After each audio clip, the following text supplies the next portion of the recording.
দোয়া কবুল হওয়ার গুরুত্বপূর্ণ কিছু সময়। এই সময় যদি আপনি দোয়া করেন তাহলে ইনশাআল্লাহ আল্লাহ তাআলা আপনার দোয়া কবুল করবেন। নাম্বার 1, ফজরের নামাজের পরে দোয়া কবুল হয়। নাম্বার 2, নফল নামাজের সেজদায় দোয়া কবুল হয়।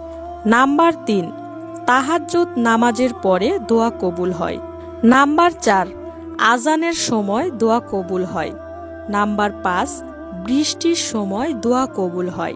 নাম্বার 6, মনুষ্য রোগীর দোয়া কবুল হয়। নাম্বার 7, শুক্রবার আসরের নামাজের পর থেকে মাগরিব পর্যন্ত দোয়া কবুল হয়।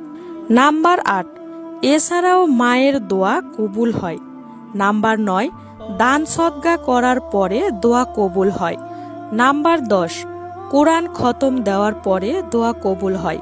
দয়া করে ভিডিওটি শেয়ার করে আরও কয়েকজনকে জানার